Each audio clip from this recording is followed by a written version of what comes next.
Salut! Donc toi tu le sais peut-être pas, mais ça fait au moins un mois et demi que j'ai pas fait de vidéo. Ouais, j'essaie de faire des vidéos au bout d'un an. Ça commence, ça commence à être fatigant. Voilà, c'est comme si tu travaillais. D'ailleurs, tu travailles parce que je fais cette vidéo. Enfin, je travaille. Voilà. Donc être youtubeur, crois-moi, c'est un travail, même si c'est pas reconnu par l'État. Donc, ouais, ça faisait un mois et demi que j'ai pas fait de vidéo. Je me suis reposé parce que pendant un an à faire des vidéos quasiment chaque week-end, pour moi, à un moment donné, t'en as marre. Un peu quand tu travailles, t'en as marre, tu voudrais bien te reposer. Voilà. Donc là, je vais te faire voir comment j'ai un peu agencé le garage. Bon, il n'y a pas grand chose qui a changé, hein. Petite doute, à chaque fois que je fais quelque chose, je fais un moment et puis après j'arrête parce que j'en ai marre. Donc je vais te faire voir à peu près comment je l'ai agencé. T'as vu le vocabulaire agencé, je te dis agencé. Hein. Ça peut te dire comment je l'ai rangé, ce bordel, mais non, agencé. Et ouais. Donc, le meuble là, c'est un meuble TV. Donc là, une femme elle n'en voulait plus, donc moi je l'avais récupéré, je l'avais claqué là-bas. Là-bas, il était inutile, ça avait rien. Là, par contre, je voulais mettre la perce sous sa colonne ici. Bah, maintenant, j'ai son emplacement. Enfin, j'ai son plan de travail. Il est là.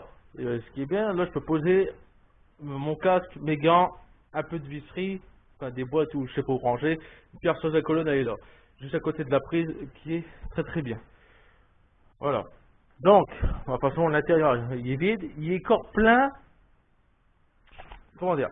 Il est encore plein depuis que j'ai déménagé. C'est-à-dire que moi, quand je déménage, je ne vide pas mes meubles. Je les scotche et quoi? Scotché. Vite fait. Ça part plein, ça prend moins de place, on perd moins de temps. Voilà. C'est peut-être lourd, mais on y arrive. Donc lui, il est plein. Bah, il est plein de ce que le truc qu'on ne sert pas. Tu vois? Des chargeurs, une lampe stroboscopique, héritage de l'airsoft, des ceintures, tu vois, des jeux, et des quoi ça? Des CD de musique, tu vois, c'est tout. Des trucs qui me servent strictement à rien, mais que j'en aurais peut-être besoin un jour où j'en aurai besoin, voilà. Un nouveau sac pour la moto, pour encore installer, magasinaire qui est revenu ici parce qu'elle emmerde le monde dans le baraque. Un bloc moteur, je vais voir ce que je vais en faire. Je suis actuellement aussi en cours de restauration, enfin de réparation sur ce moteur et aussi pour les freins. Voilà. Comme tu peux voir, il n'y a pas le frein, mais j'ai fait une connerie. C'est que en fait, ici c'était foiré, on pouvait plus dévisser. Alors, comme j'étais lancé pour dévisser cette vis-là, donc bien sûr j'ai dévissé avec son support d'étrier. Tu vois, j'aurais pu très bien juste retirer ces deux vis qui étaient ici. Non, ces deux vis qui étaient là. Et puis le support d'étrier, il restait là comme ça, et puis à faire régler. Voilà, je pouvais tout faire. Eh ben non, j'ai voulu retirer la vis. Donc, la vis, elle, bah là c'était foiré. Là ça a cassé. Et j'ai le bout de la vis qui est là dans le fuselage. Il faut que j'arrive à la retirer. Le problème maintenant c'est retirer ça. Retirer cette vis là. Donc il va peut-être falloir que je retrouve un étrier. Et les plaquettes, ils étaient au métal. Faut que tu peux voir. Voilà. Plaquette métal. Le disque il est complètement voilé. Il est même très bien voilé. Donc je suis actuellement en cours de restauration sur ce moteur là. Déjà je vais le remettre en premier temps ces freins au cas où si on devrait en avoir besoin. Et une fois que je sais que les gens de mon entourage n'auront pas de besoin, je démonte le moteur, je refais ce qu'il faut faire. Les roulements, c'est surtout les roulements cylindre. Hop, je remets et c'est reparti pour encore une fois 50 000 km. Voilà. Donc, l'armoire là que j'avais fabriquée, bah, voilà, elle est vide, j'ai tout viré. Tout est dedans, dans cette bac. Dans ce bac là, c'est toute la visserie de la CDX, c'est dedans, plus quelques cacailleries. J'ai refait mes caisses. J'ai remis ce que je vais mettre dedans. Voilà. Donc, encore les pièces de la ZX qui sont là. Et toute la carrosserie de la ZX qui est là. Donc, je n'ai encore rien vendu. Enfin, rien vendu. À part une porte. Il n'y a que ça qui a été vendu. Une porte des capuchons de feu arrière et c'est tout. Franchement, je pensais que j'aurais parti plus facilement. Il y avait une saleté. Mais non, en fait, ça part pas assez facilement, donc je vais voir, je vais voir pour m'en débarrasser. Pourquoi? Parce que je pense pas racheter le ZX. J'ai un autre projet en tête. Certaines personnes le savent. Le projet que j'ai en tête en ce moment. Donc, peut-être pas que je vais reprendre de ZX. Je recherche plutôt un fourgon. Voilà. Donc, à suivre si j'arrive à en trouver un. Un fourgon années 80-90, diesel, fortement possible, enfin, si possible, diesel, 3 places minimum et 4x4 si possible aussi. Parce que j'ai l'intention de faire quelque chose d'ici quelques années. Voilà. Donc, maintenant, on vient au sujet de la vidéo. Ça, c'était la petite parenthèse de ce que j'avais fait pendant mon absence. Enfin, vous ne l'avez pas vu, mais moi, j'ai fait ça. Voilà. Donc, ah ouais, j'ai aussi lavé le sol. Et alors, j'ai bien lavé le sol. Et je peux te dire le mont de poussière qu'il y avait. En fait, le produit absorbeur que j'utilisais là pour foutre au sol, ça absorbait très bien, mais le problème, ça faisait de la poussière. D'ailleurs, j'en ai encore en dessous de ce meuble-là. Bon, après, il y a quand la sciure là-bas. Si vous avez suivi quand j'ai déposé le moteur sur l'établi, puis que toute l'huile de boîte assez vidangée, alors que je pensais qu'il n'y avait pas d'huile de boîte dedans, parce que quand j'avais fait la vidange, quand j'avais fait la vidange, tout, bah, en fait, il n'y avait rien qui coulait, et là, tout a coulé d'un coup, donc l'huile, elle est encore là-bas, elle est encore derrière, avec la sciure. Ouais, donc le produit absorbeur, je ne vais plus l'utiliser, enfin, on va dire que je vais l'utiliser dans l'extrême urgence, mais ça fait beaucoup trop de poussière. Ça, et puis aussi la poussière, toute la saleté qui passe aussi en dessous de la porte de garage là. À chaque fois j'ai des feuilles qui viennent ici, il faut que je fous quelque chose là-bas, genre une brosse. Ouais, donc j'ai tout nettoyé. Enfin, j'ai tout nettoyé, franchement il n'y a quasiment plus une trace d'huile avec le produit dégraissant universel une fois que je vous l'avais fait voir. J'ai tout nettoyé, tout est parti. Bon, à part cette tâche-là, il faut que je repasse un peu plus de temps. Mais bon, voilà. Donc maintenant, voilà. Ah oui, un cousin, regarde, j'ai des pièces 703 qui sont là. J'ai retrouvé ça. Des carters, des embrayages, un carbu, une chaîne et ça c'est pour le pot. Voilà. Donc, si intéressé, quand tu me le dis, tu viens les chercher, il faut que ça dégage, je m'en débarrasse. Donc là, je vais, avec ce bouchon là, je vais réparer ma sonde à huile du moteur de l'Aix. Voilà. Je t'explique. J'ai déjà pré-repéré, on va dire, le tuyau, la tuyauterie de la sonde à huile. Donc c'est ça, je l'ai marqué, donc je l'ai posé au-dessus, puis j'ai frappé dessus avec un marteau. Donc ça l'a marqué. Maintenant, ce que je vais faire, c'est que je vais percer. Je vais percer là, bah, au même diamètre, tu vois, pour... Alors attends.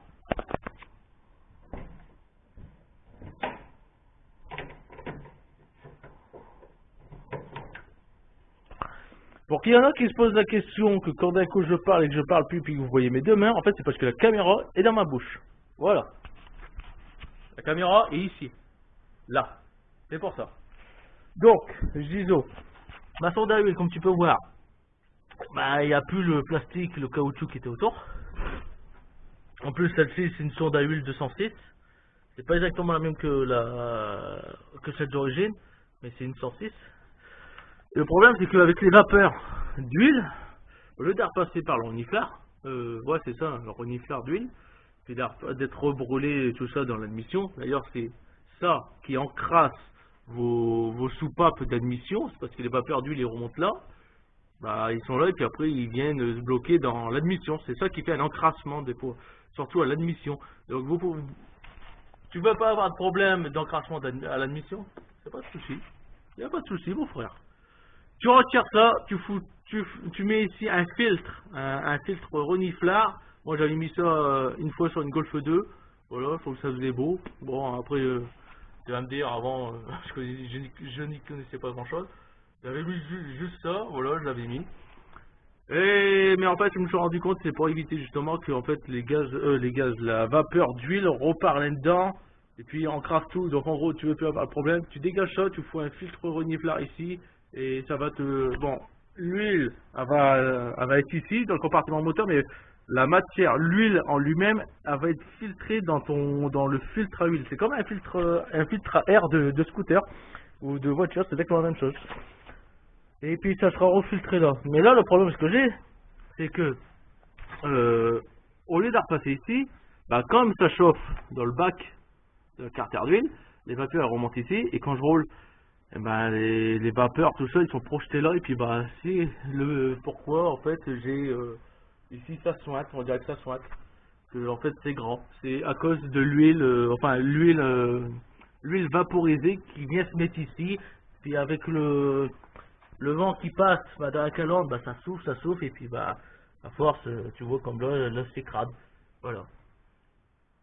Uniquement ça. Donc, sonde à huile, voilà. Donc, voilà. Je vais repercer un diamètre. Alors, je t'explique vite fait. C'est que je vais mettre comme ça. Tu vois tout le truc. C'est que je vais repercer. Là, actuellement, la forme en équerre, le coin, tu vois, là. Ça, c'est ma mesure, exacte quand ça, c'est embuté là-dessus, sur le tuyau. Pour avoir ma graduation d'huile correcte, tu vois, ici, là.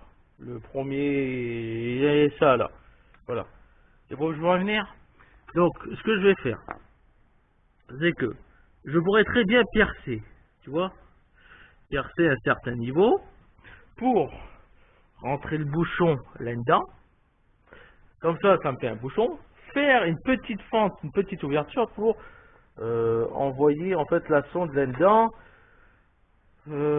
pour que ça fasse un bouchon normal, quoi, un bouchon de liège. Voilà. D'ailleurs, si tu veux savoir, c'est une bière de tradition qui va être mise. Enfin, c'est un bouchon de liège de bière de tradition. Voilà. Il y aura une tradition à faire après. Donc, ce que je vais faire du coup, c'est que je vais reprendre cette mesure-là, tu vois. Il m'énerve à se barrer. Je vais du coup redéplier ça. Je vais voir à peu près où je mets le bouchon. Comme là, j'ai comme un petit argot, enfin encore un angle. Je vais venir le coincer là-dedans. Comme ça, en gros, quand le bouchon est mis, j'aurais qu'à juste à tirer le bouchon, puis j'aurai eu le bouchon avec la sonde. C'est aussi simple que ça. Je ne sais pas si je me suis bien expliqué, mais en gros, au lieu de l'avoir comme ça, la sonde, tu vois, au lieu de l'avoir comme ça, il faut que j'essaye de trouver comment la mettre à l'intérieur, mais avec le raccord là. Donc en fait, il faut que je perce pile poil, tu vois, pile poil, enfin que je vais en profondeur avec une mèche, on va dire, jusqu'à ce niveau-là, pour avoir le diamètre de la canille, de la tuyauterie de sonde là-dedans, une fois qu'il est bloqué, et ensuite je vais repercer un petit trou pour mettre la sonde. C'est aussi simple que ça. Je sais pas si je me suis bien expliqué, mais voilà. De toute façon, je vais le percer et je te ferai voir le résultat, quoi. Bon, en fait, papa, j'ai réparé la visseuse, hein. La visseuse. C'était que les charbons qui étaient collés. Enfin, collés, ils étaient grippés. Donc, en gros, les charbons ne faisaient plus de contact sur le rotor du moteur. Donc, voilà. Mais là, elle va très bien. Voilà. Donc,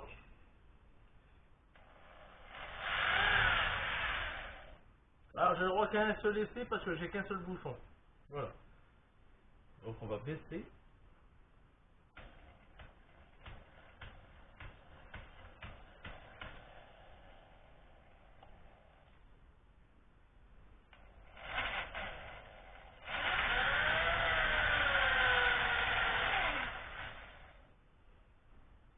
Alors je vais faire, c'est comme un Igo parce que j'ai pas pris mon repère. C'est génial. C'est génial. Enfin bref. Normalement, je vais être bon. Je vais voir ça vite fait. Le trou, il est à peu près... Je suis descendu à combien?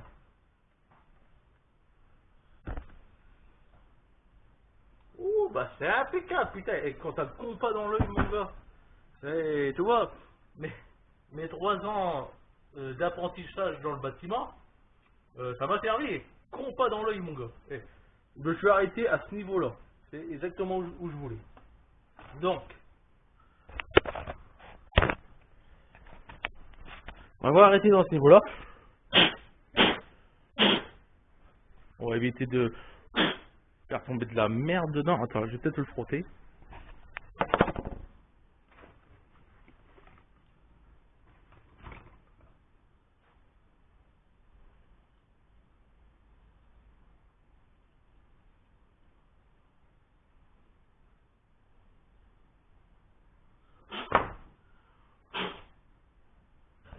Voilà. Donc, est-ce que c'est le bon diamètre? Oh, regarde-moi ça, gamin. Eh, merveilleux. Merveilleux. Regarde. Putain, je pourrais le laisser comme ça, mes gaillards. Regarde ça. Oh, c'est génial. Et par contre, la truc que je viens de voir, c'est que j'ai ça. Donc en gros, je m'arrête. Mais putain, regarde-moi ça, gamin. Eh, je m'arrête, tu vois là, à l'ongle de mes pouces. Donc en gros, j'ai ça de marge. Je vais le marquer tout de suite parce que pour pas que je fasse derrière.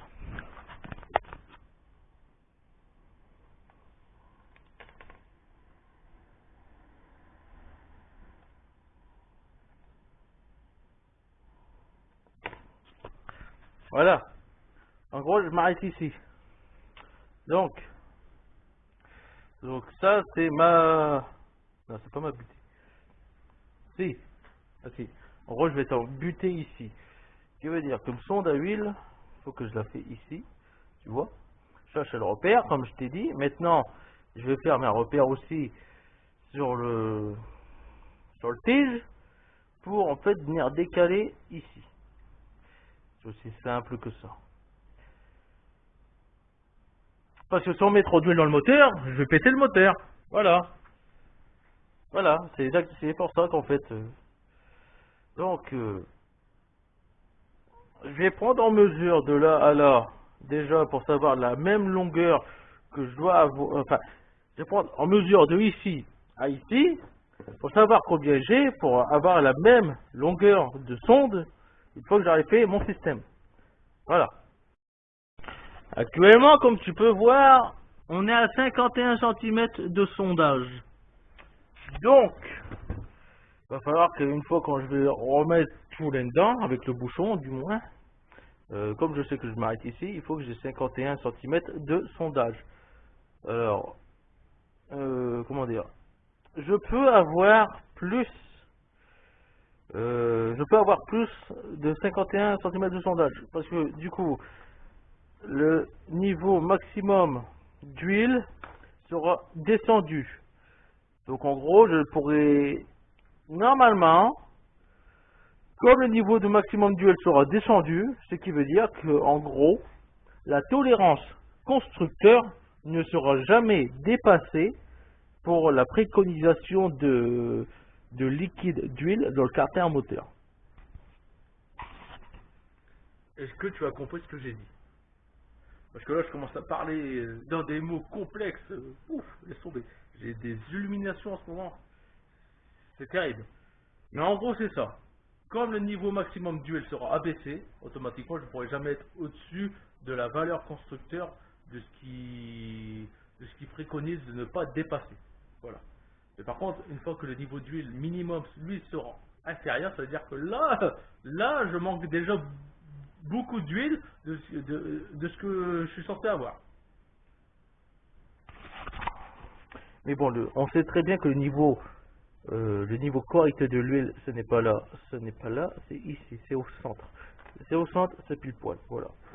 Après, il y a toujours une marge de tolérance si tu es en trop ou autre. Il faut pas non plus que tu rajoutes, comme certaines vidéos que je vois, 1 litre d'huile de plus d'esch-moteur, bah là, t'es pète moteur. Laisse tomber. Bon, on sait qu'on est à 51. Retiens quelque chose. Retiens, 51. Si je m'en souviens plus, tu me redis dans les commentaires. C'est 51 cm de sondage d'huile. Voilà. Donc, tu préfères qu'on je te pose ou pas? Hein, mais moi en tout cas j'ai mes deux mains libres. Après je pourrais l'avoir là sur le tête ou le caméra, mais à force avec de l'élasticité du bandeau pour mettre la caméra, ça va, ça va me faire à force une bite sur le fond. Voilà. Donc, là, on sait que c'est embuté. Une fois que c'est embuté, enfin, une fois que je suis embuté avec la sonde, ça arrive ici. Voilà. Donc, on sait qu'on est là. Donc, une fois que c'est comme ça, là, on va le redresser.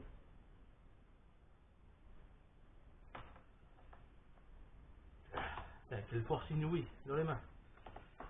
Automatiquement, on arrive comment? On arrive nickel.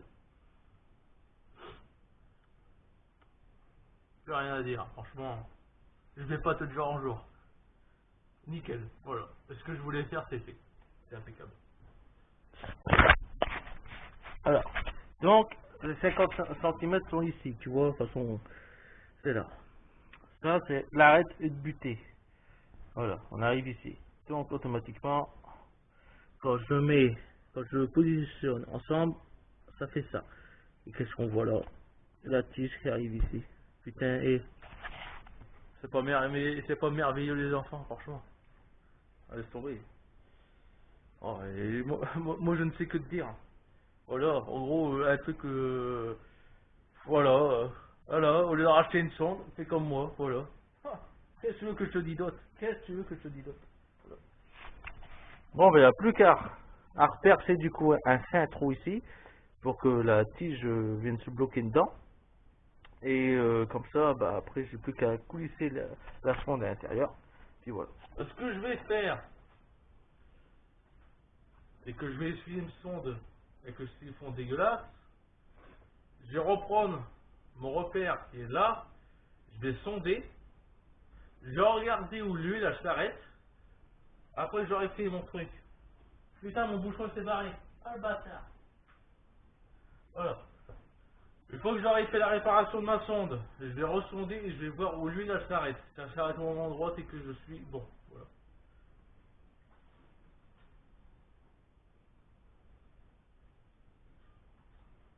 Donc, voilà.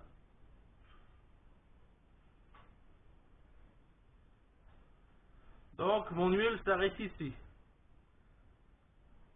S'arrête ici, tu vois. Ça s'arrête là. Exactement là. Donc, il faut que je trouve un crayon, un marqueur. J'en avais vu un il n'y a pas si longtemps que ça. Je reviens tout de suite.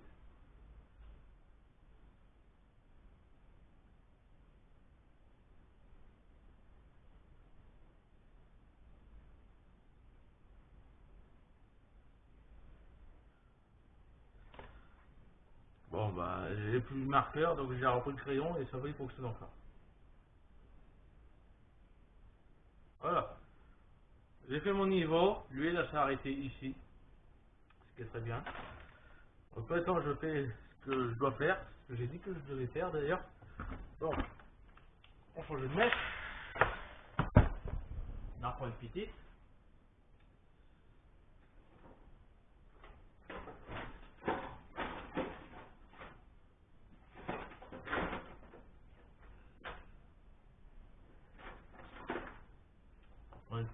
Vraiment une petite mèche.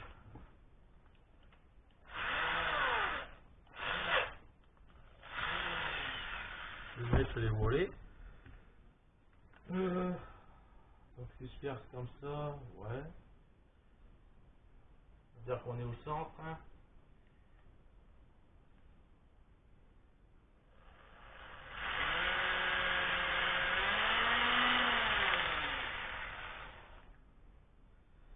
Alors, on est au centre sans être droit. Alors, je suis au centre sans être au centre.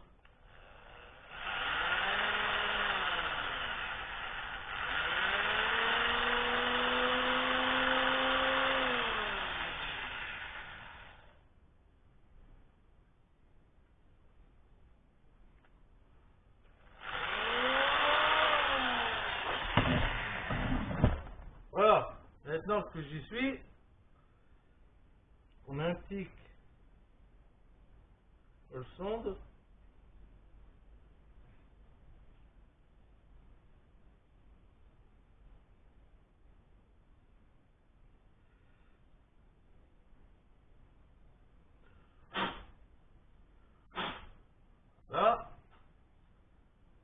Alors, ça a failli s'effacer. Je la remets.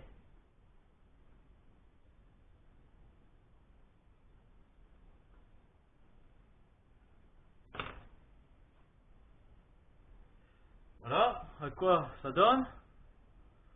C'est bloqué, c'est comme ça, c'est très bien. Maintenant, place à la pratique. Voilà. Regarde.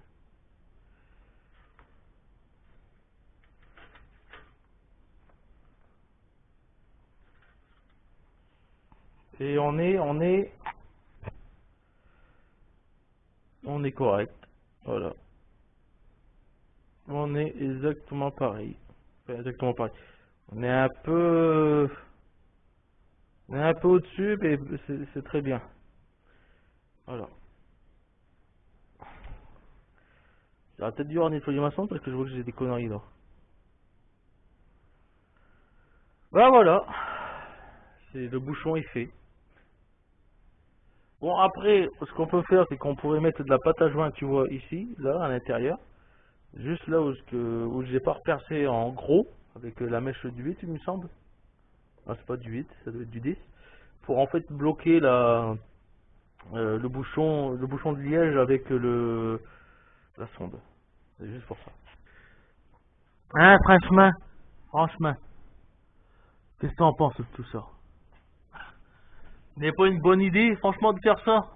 Regarde, comment économiser 20 € avec un simple bouchon de liège. Moi, j'appelle ça, franchement, de l'écologie.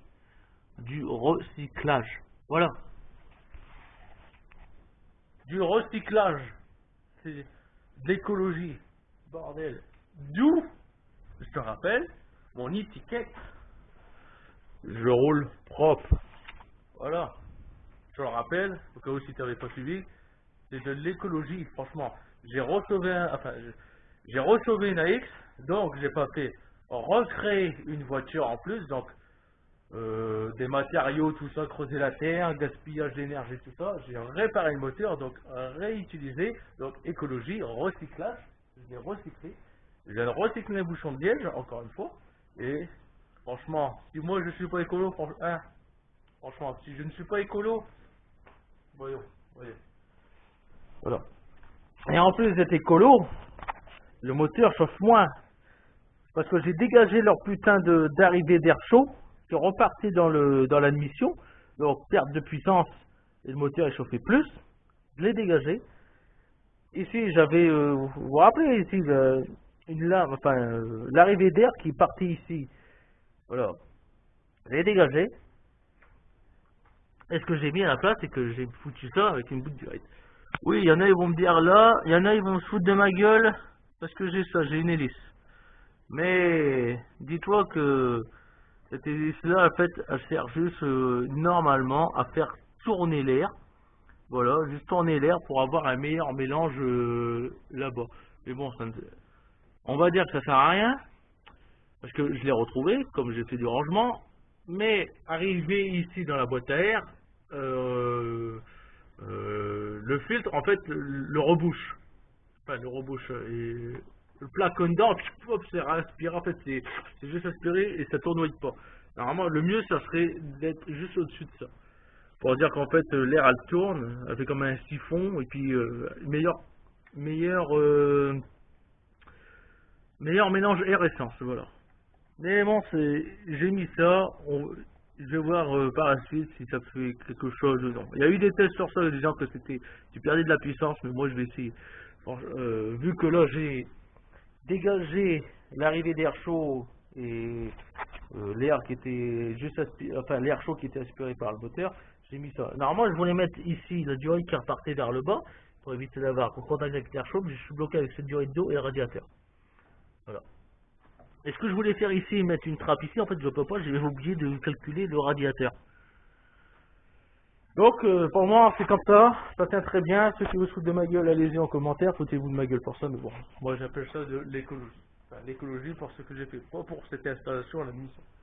Donc bah c'est tout bon dans cette vidéo, franchement, dis-moi ce que t'en as pensé de ça, de réparer ta sonde à huile avec un bouchon de liège. si tu y avais pensé ou non, mais crois-moi que ça va marcher. Parce que ça tient, voilà, c'est même mieux que le plastique, ça va résister dans le temps, ça va résister dans le temps parce que c'est biodégradable, c'est naturel, et ça sera mieux que le plastique qui devient cassant avec la chaleur. Je vais voir comment ça va durer, mais ça sera normalement beaucoup plus simple que leur truc en plastique qu'il y avait en caoutchouc, qui s'est détérioré. Franchement, on regarde au bout de la voiture, elle a 27 ans, au bout de 27 ans, franchement. Voilà. Donc dis-moi ce que t'en as pensé, on se retrouve à la prochaine.